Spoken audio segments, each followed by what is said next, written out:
영상 시작 전 여러분들의 구독과 좋아요는 큰 힘이 됩니다. 서울 강남구 신축 아파트 25평형 거실에서 김민주는 회사에서 가져온 서류를 정리하며 하루를 마무리하고 있었습니다. 벽시계가 가리키는 시각은 밤 9시 30분이었죠. 대기업 본사 기획팀에서 근무하는 민준에게는 평범한 퇴근 시간이었어요. 결혼한 지 이제 막 1년하고 2달이 지난 이 집은 여전히 신혼의 달콤함이 배어 있었습니다. 부엌에서 설거지를 하는 아내 이소연의 뒷모습을 바라보며 민주는 만족스러운 미소를 지었어요. 소연은 키가 165cm 정도로 적당히 슬렌더한 체형에 단정한 외모를 가진 여성이었습니다. 특히 웃을 때 살짝 드러나는 보조개와 큰 눈이 인상적이었죠. 중견 제조업체 본사에서 격리 업무를 담당하는 소연은 민준보다 2살 어린 31살이었어요. 민준이 소연과 처음 만난 건 대학교 동창회에서였습니다. 친구의 소개로 만나게 된 두 사람은 서로에게 첫눈에 끌렸고 2년간의 연애 끝에 결혼에 골인했죠. 민준은 성실하고 책임감이 강한 성격으로 주변 사람들에게 신뢰를 받았어요. 소연 역시 밝고 사교적인 성격으로 누구와도 잘 어울리는 타입이었습니다. 설거지를 마친 소연이 거실로 나와 민준 옆에 자연스럽게 앉았습니다. 민준은 서류에서 눈을 떼고 소연을 바라봤어요.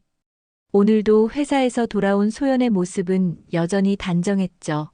연한 베이지색 블라우스에 검은색 정장, 치마 그리고 가벼운 화장이 소연의 자연스러운 아름다움을 더욱 돋보이게 했습니다. 두 사람은 오늘 하루 있었던 일들을 서로 나누며 편안한 시간을 보냈어요.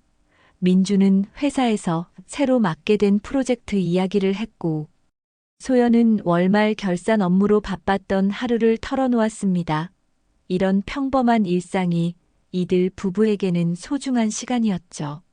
거실 한쪽 벽에 걸린 결혼사진이 두 사람의 행복했던 순간을 그대로 간직하고 있었어요. 하지만 소연이 다니는 회사에서는 소연에 대한 특별한 소문이 돌고 있었습니다. 동료들 사이에서 소연은 오피스 와이프라는 별명으로 불리곤 했어요. 물론 민주는 이런 사실을 전혀 모르고 있었죠. 소연이 회사에서 남자 동료들과 유독 친밀하게 지낸다는 이야기. 점심시간마다 특정 남직원과 함께 나간다는 소문들은 민준의 귀에 닿지 않았습니다.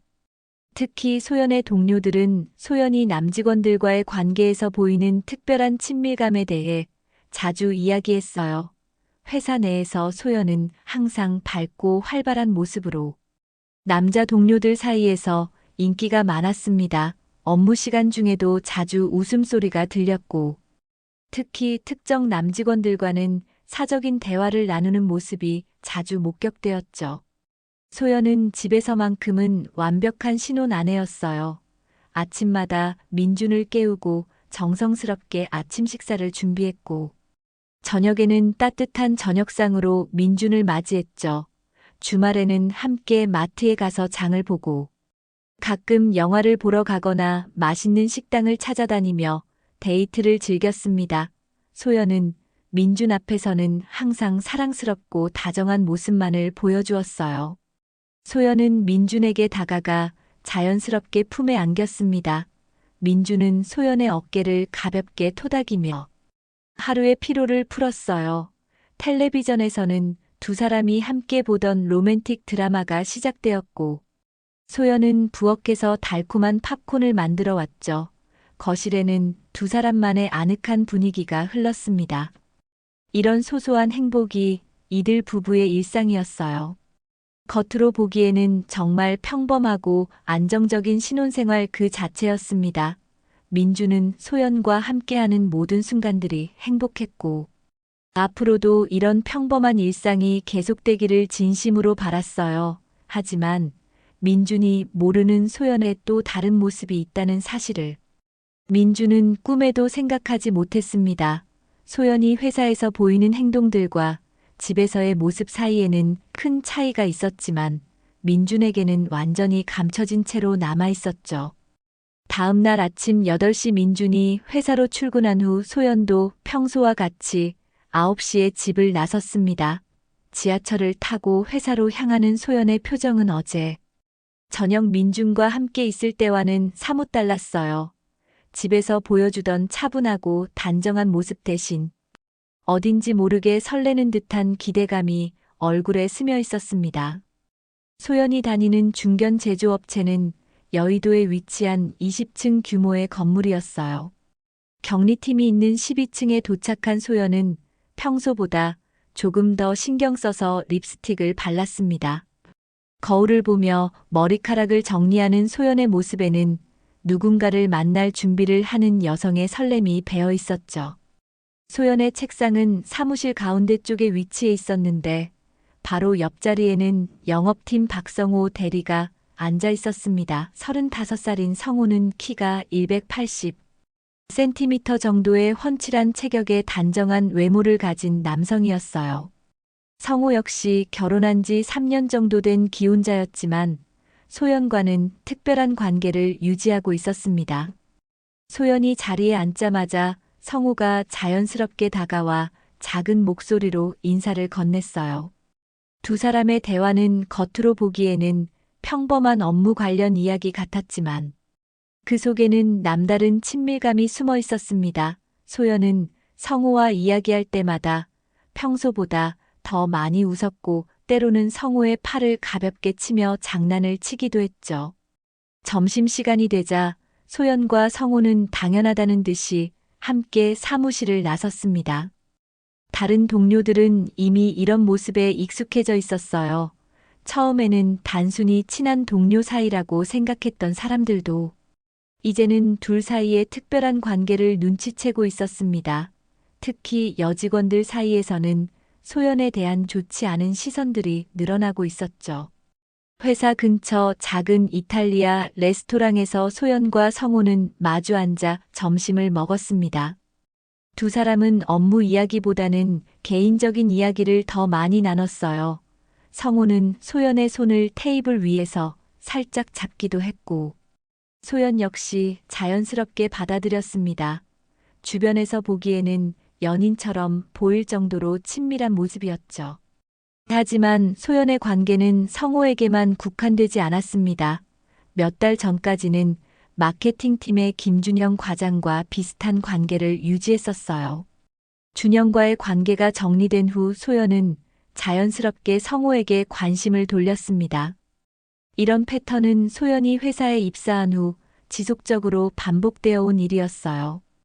동료들 사이에서는 소연을 가리켜 오피스 와이프라고 부르는 사람들이 늘어났습니다. 이 별명에는 소연이 회사 내에서 남자 동료들과 맺는 특별한 관계에 대한 동료들의 시선이 담겨 있었어요. 소연은 한 사람과 깊은 관계를 유지하기보다는 몇 달 주기로 상대를 바꿔가며 관계를 이어갔습니다. 퇴근 시간이 되어도 소연과 성호는 함께 사무실을 떠나지 않았어요. 대부분의 동료들이 퇴근한 후에도 두 사람은 업무를 핑계로 사무실에 남아 있었습니다. 하지만 실제로는 개인적인 대화를 나누며 친밀한 시간을 보냈죠. 때로는 회사 근처 카페나 술집에서 단둘이 시간을 보내기도 했습니다. 소연은 이런 관계에서 일종의 스릴과 만족감을 느꼈어요. 집에서는 평범한 신혼 아내로 살아가지만 회사에서는 남자 동료들의 관심을 받는 매력적인 여성으로 인정받는 기분이었습니다. 특히 기혼 남성들과의 은밀한 관계는 소연에게 특별한 흥미를 주었죠. 민주는 소연의 이런 모습을 전혀 알지 못했습니다. 소연이 가끔 회사 회식이나 야근을 이유로 늦게 들어와도 민주는 의심하지 않았어요. 대기업에서 근무하는 민준 자신도 야근이 잦았기 때문에 소연의 늦은 귀가를 당연하게 받아들였습니다. 더욱이 소연은 집에서만큼은 여전히 다정하고 사랑스러운 아내의 모습을 완벽하게 연기하고 있었죠. 그로부터 2주가 지난 어느 금요일 저녁 민주는 대학 동기들과의 정기 모임에 참석했습니다. 강남역 근처 고급 레스토랑에서 열린 이 자리에는 각기 다른 회사에서 근무하는 동기들이 모여 있었어요. 모두들 30대 중반의 나이로 각자의 분야에서 어느 정도 자리를 잡아가고 있는 시기였습니다. 식사를 마치고 2차로 이동한 와인바에서 민주는 제조업 분야에서 근무하는 동기 최현우와 마주 앉게 되었어요. 현우는 소연이 다니는 회사와 같은 업계에서 일하고 있어서 종종 업계 소식을 주고받곤 했습니다. 평소보다 술을 조금 더 마신 현우는 민준에게 농담조로 말을 건넸죠. 민준아, 내 아내 회사에서 꽤 유명하다던데. 현우의 말에 민준은 자연스럽게 웃으며 대답했습니다. 소연이 업무를 잘해서 그런가 보다 생각했어요. 하지만 현우의 다음 말은 민준을 당황스럽게 만들었습니다. 아니야, 그게 아니라 별명이 오피스 와이프라던데 남자 직원들이랑 너무 친하다고 소문이 나 있어. 민준의 얼굴에서 순간 웃음이 사라졌습니다. 현우는 민준의 표정 변화를 알아채고 급하게 말을 이었어요. 아, 미안, 그냥 소문일 수도 있고 별거 아닐 거야. 워낙 사교적인 성격이잖아. 하지만 현우의 해명에도 불구하고 민준의 마음속에는 작은 의구심이 생겨났습니다. 오피스 와이프라는 별명이 무엇을 의미하는지 민준도 충분히 알고 있었어요. 단순히 친한 동료 관계를 넘어서는 무언가가 있다는 뜻이었죠. 집으로 돌아가는 택시 안에서 민준은 계속해서 현우의 말을 곱씹어 봤습니다. 소연이 그런 별명으로 불린다는 사실이 믿어지지 않았어요. 집에서의 소연은 항상 다정하고 성실한 아내였는데 회사에서는 정말 다른 모습일까 하는 생각이 들었습니다. 집에 도착했을 때는 이미 밤 11시가 넘어 있었어요. 거실에 불이 켜져 있는 것으로 보아 소연이 깨어 있는 것 같았습니다. 현관문을 열고 들어서자 소연이 소파에서 텔레비전을 보고 있었죠. 평소와 다름없는 모습이었지만 민준의 눈에는 왠지 어색해 보였습니다. 오빠 늦었네요. 술 많이 드셨어요. 소연이 밝게 웃으며 민준을 맞이했습니다. 민준은 소연의 얼굴을 유심히 바라봤어요. 혹시 무언가 다른 점이 있을까 하는 마음이었지만 소연은 여전히 평소와 같은 모습이었습니다. 동기들이랑 오랜만에 만나서 조금 늦었어. 민준은 애써 평범하게 대답했지만 마음속으로는 소연에게 회사 이야기를 물어보고 싶었어요. 하지만 현우에게 들은 이야기를 바탕으로 직접적으로 묻기에는 너무 부담스러웠습니다. 그 후로 며칠 동안 민준은 소연의 행동을 평소보다 더 주의 깊게 관찰하기 시작했습니다. 소연이 휴대폰을 사용할 때의 모습, 회사에서 돌아올 때의 표정, 그리고 평소 대화에서 나오는 회사 동료들에 대한 언급들을 세심하게 살펴봤어요. 특히 민준의 시선을 끈 것은 소연이 휴대폰을 다루는 방식이었습니다. 예전에는 민준 앞에서도 자연스럽게 휴대폰을 사용했던 소연이 최근에는 메시지가 올 때마다 화면을 가리거나 다른 방으로 가서 확인하는 모습을 보였어요.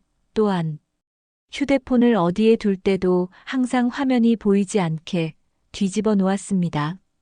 어느 날 저녁 소연이 샤워를 하러 욕실에 들어간 사이 거실 탁자 위에 놓인 소연의 휴대폰에서 메시지 알림음이 울렸습니다.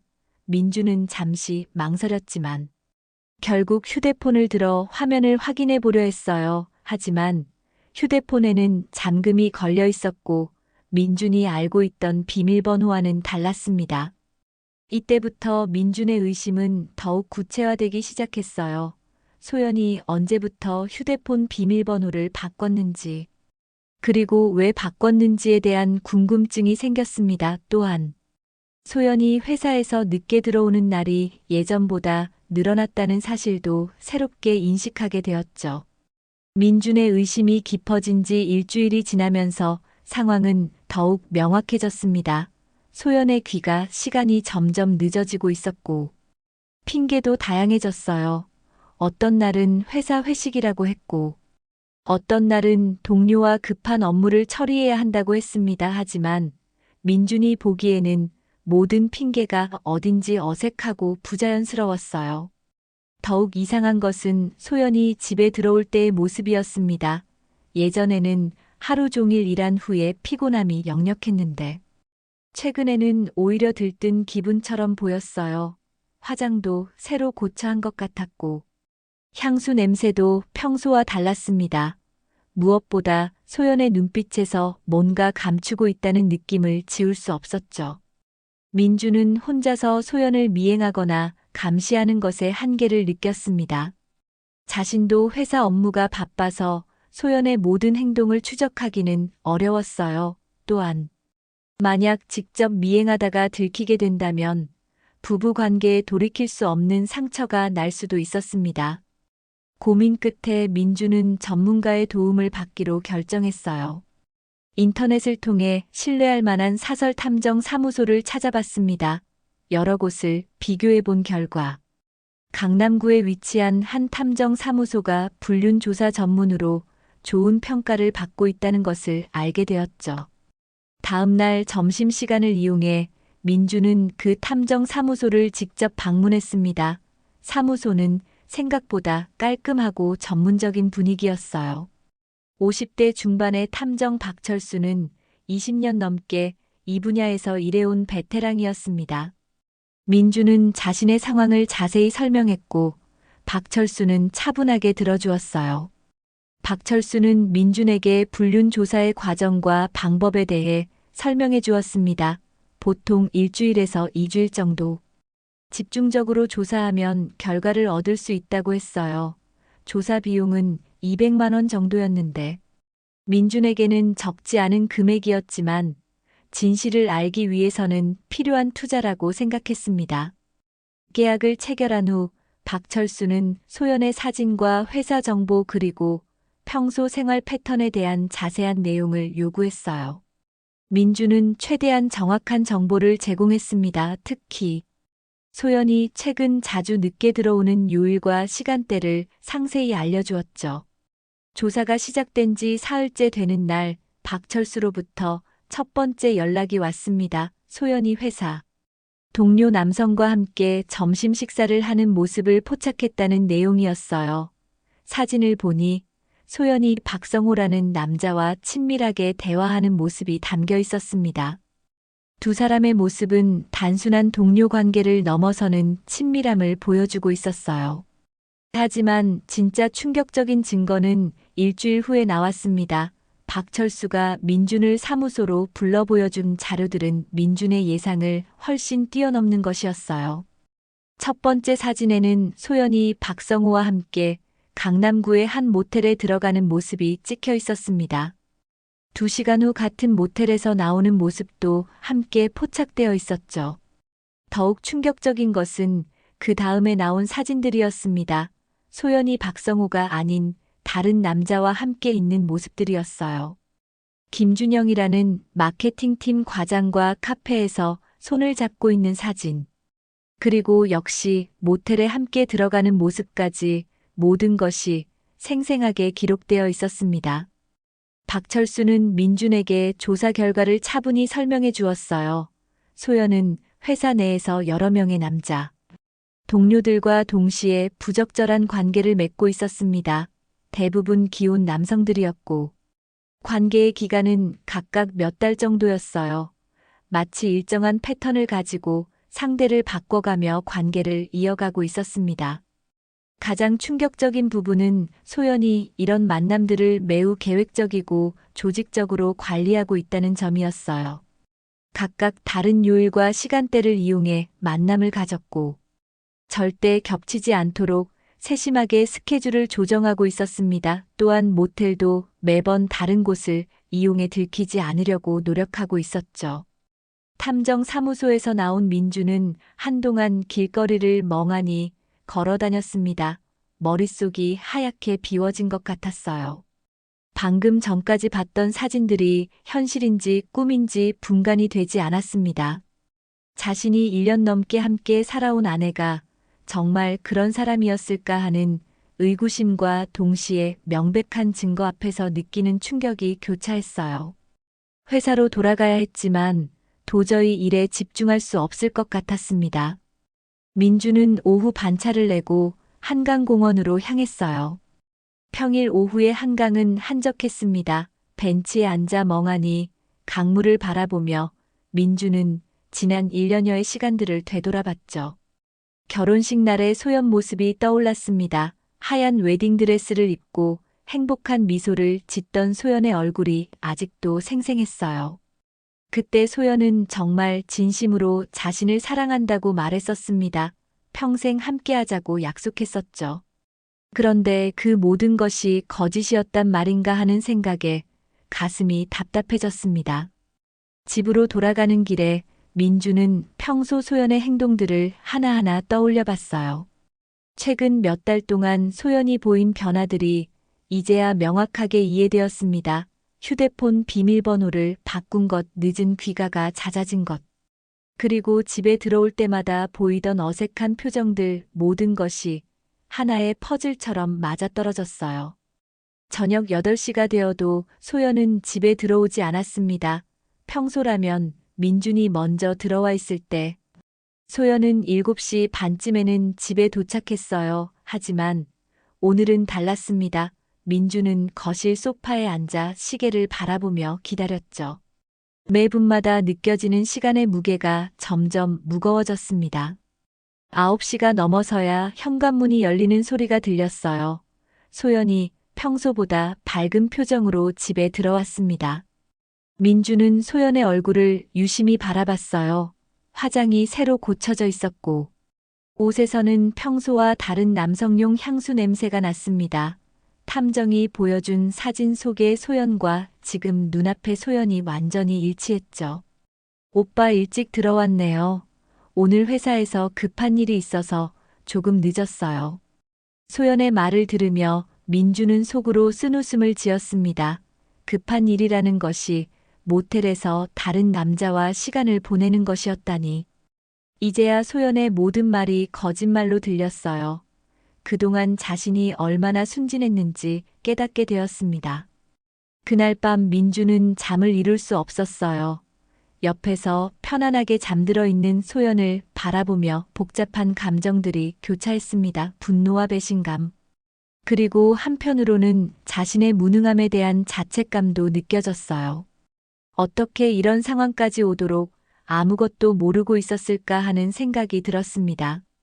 다음 날부터 민주는 평소와 다른 행동을 보이기 시작했어요.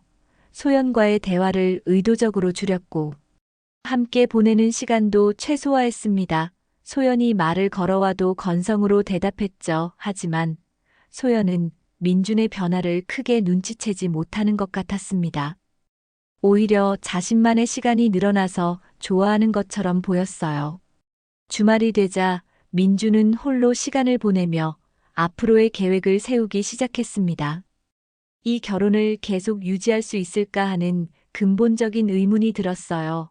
한 번의 실수라면 용서할 수도 있겠지만 소연의 행동은 단순한 실수가 아니었습니다. 계획적이고 지속적인 배신이었죠.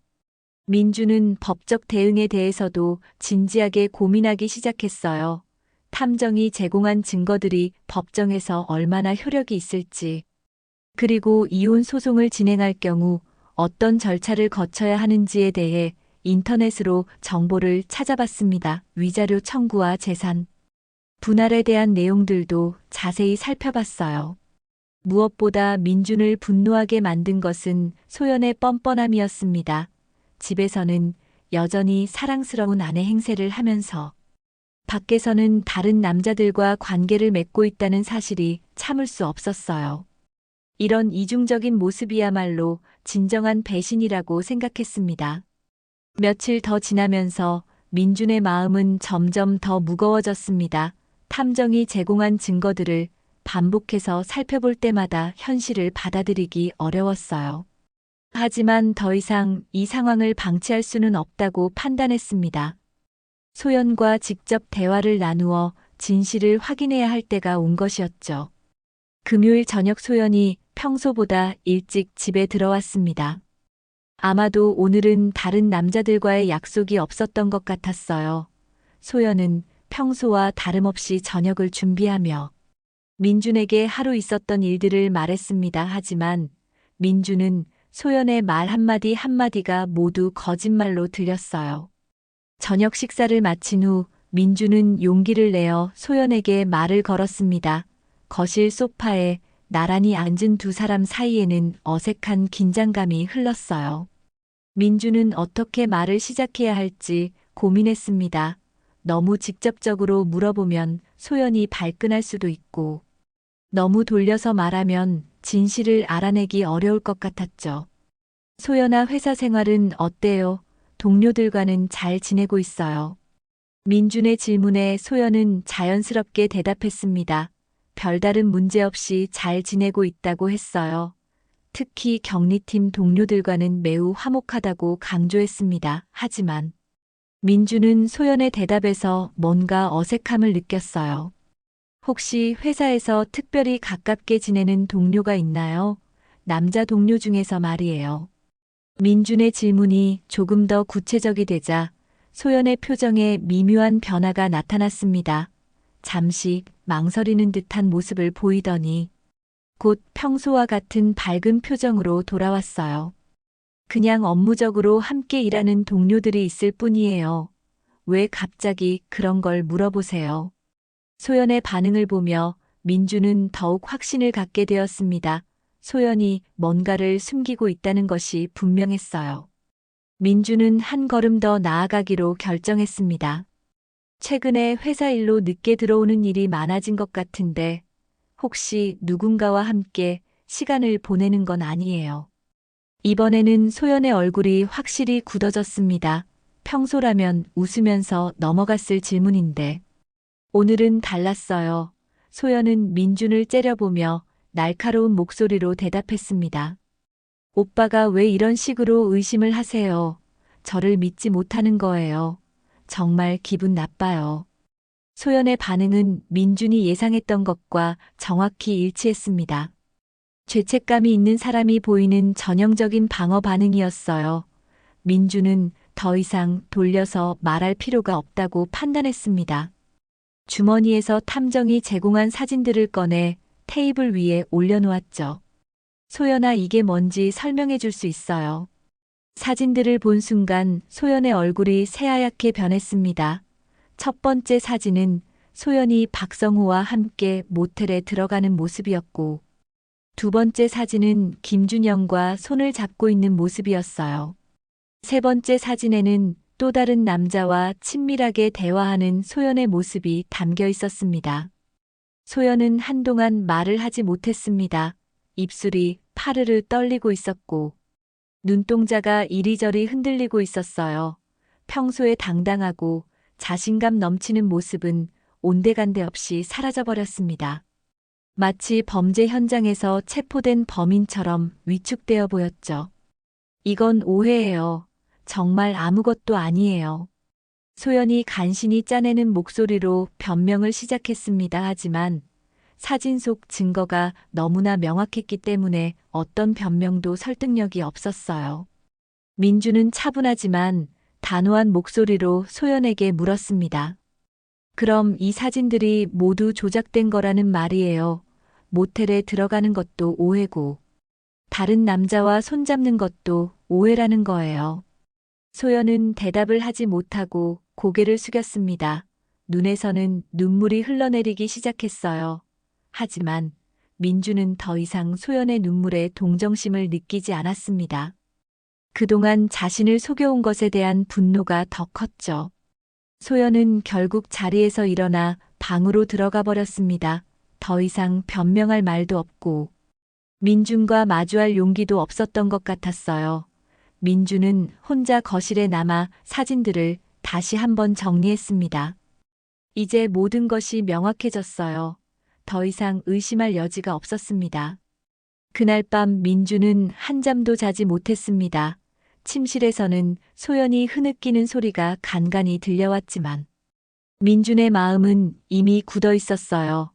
지난 몇 주 동안 품어왔던 의심이 확실한 증거로 드러난 지금 더 이상 이 결혼을 지속할 이유를 찾을 수 없었습니다. 새벽까지 거실 소파에 앉아 있던 민주는 앞으로의 계획을 구체적으로 세우기 시작했어요. 우선 법적 절차에 대해 정확히 알아봐야 했습니다. 탐정이 제공한 증거들이 법정에서 얼마나 효력을 발휘할 수 있는지, 그리고 이혼 과정에서 어떤 준비를 해야 하는지 전문가의 조언이 필요했죠. 월요일 아침 민주는 평소보다 일찍 집을 나섰습니다. 소연과 마주치고 싶지 않았어요. 주말 내내 소연은 방에서 나오지 않았고, 민준 역시 굳이 대화를 시도하지 않았습니다. 이미 할 말은 모두 끝났다고 생각했죠. 회사에 도착한 민주는 인터넷을 통해 이혼 전문 변호사 사무소를 찾아보기 시작했습니다. 여러 곳을 비교한 결과 강남구에 위치한 법무법인 중 불륜으로 인한 이혼 사건을 전문으로 다루는 곳을 발견했어요. 상담 예약을 잡고 점심시간을 이용해 방문하기로 했습니다. 변호사 사무소는 고층 빌딩 15층에 위치해 있었어요. 깔끔하고 전문적인 분위기의 사무실에서 민주는 이혼 전문 변호사 김영수와 만났습니다.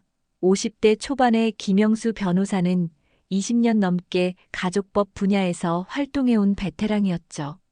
민주는 자신의 상황을 자세히 설명했습니다. 소연의 불륜 사실과 탐정을 통해 확보한 증거들, 그리고 소연이 여러 명의 남자와 동시에 관계를 맺고 있다는 충격적인 사실까지 모든 것을 털어놓았어요. 김영수 변호사는 민준의 이야기를 차분히 들으며 중간중간 필요한 질문들을 던졌습니다. 변호사는 민준이 가져온 사진들과 자료들을 꼼꼼히 검토했어요. 모텔 출입 장면이 담긴 사진들과 친밀한 스킨십을 하는 모습들이 매우 명확하게 찍혀 있었습니다. 또한 탐정이 작성한 조사 보고서에는 소연의 행동 패턴과 만남의 빈도까지 상세하게 기록되어 있었죠. 이 정도 증거라면 법정에서 불륜 사실을 입증하는데 전혀 문제 없을 것 같습니다. 특히 여러 명과 동시에 관계를 맺었다는 점은 재판부에서도 매우 부정적으로 볼 수밖에 없어요.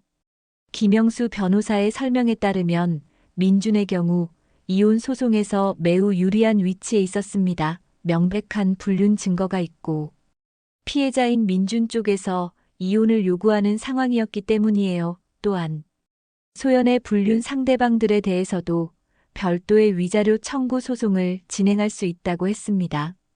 변호사는 민준에게 소송 과정에 대해 자세히 설명해 주었어요.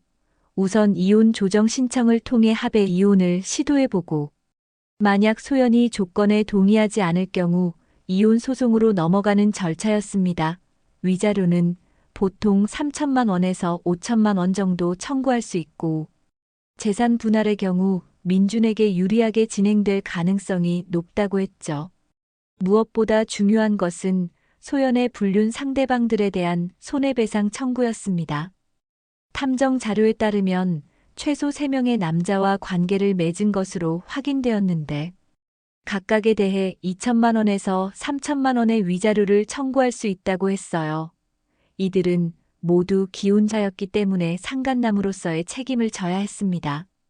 민주는 변호사와의 상담을 마치고 정식으로 소송을 진행하기로 결정했어요. 더 이상 망설일 이유가 없었습니다. 소연이 보여준 배신은 단순한 실수가 아니라 계획적이고 지속적인 것이었고, 이런 상황에서 결혼 생활을 계속 유지한다는 것은 불가능했죠. 변호사 수임료와 소송 비용으로 약 1천만 원 정도가 필요했지만 민주는 주저하지 않았습니다. 그동안 모아둔 적금을 해약해서라도 반드시 법적 절차를 밟겠다고 다짐했어요. 소연과 소연의 불륜 상대방들 모두에게 정당한 대가를 치르게 하고 싶었습니다.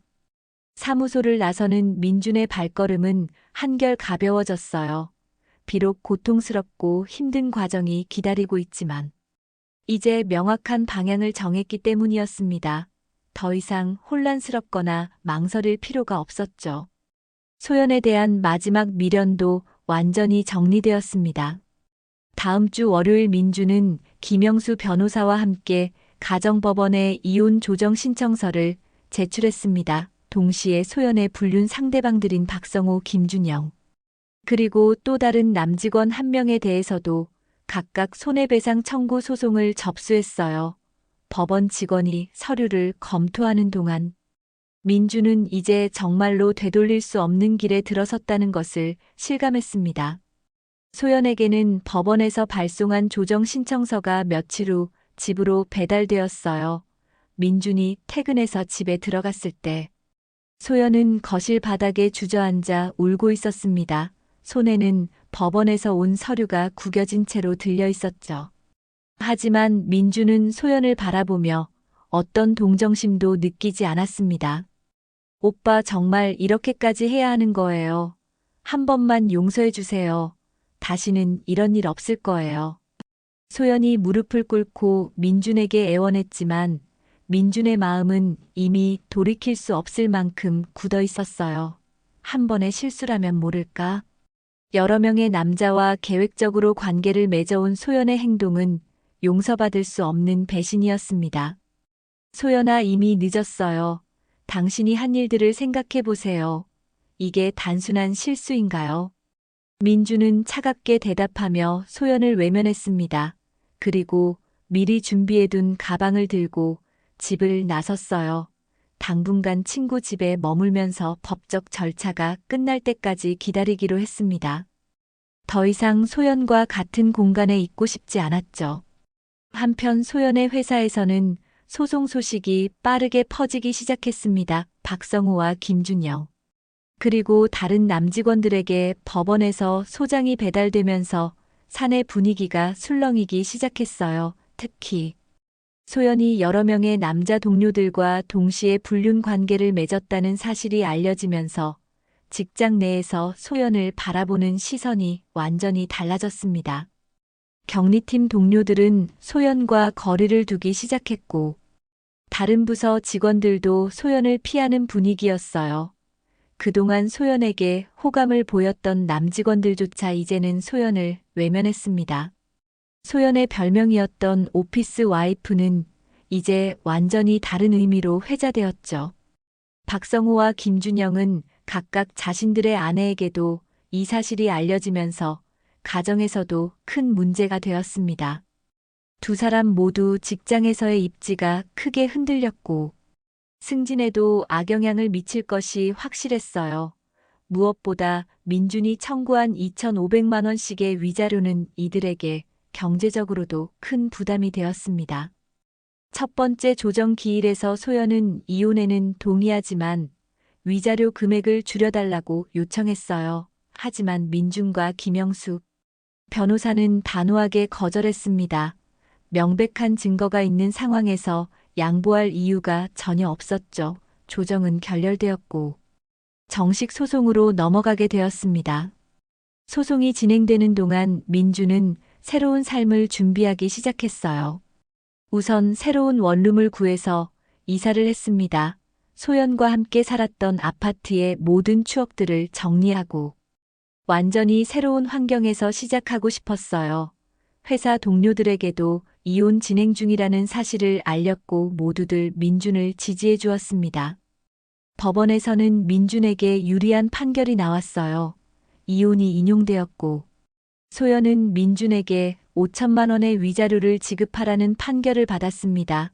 재산 분할에서도 민준이 80%를 가져갈 수 있게 되었죠. 또한 불륜 상대방들에 대한 손해배상 청구도 각각 2천만 원씩 인용되어 총 6천만 원을 받을 수 있게 되었습니다.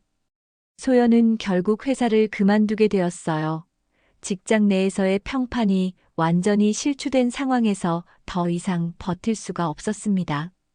부모님께도 이혼 사실을 알리게 되었고 가족들로부터도 큰 질책을 받았죠. 소연의 인생은 완전히 뒤바뀌어 버렸습니다.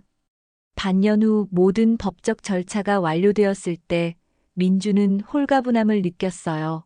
비록 고통스러운 과정이었지만 진실을 밝혀내고 정당한 대가를 받아낸 것에 대해 만족했습니다.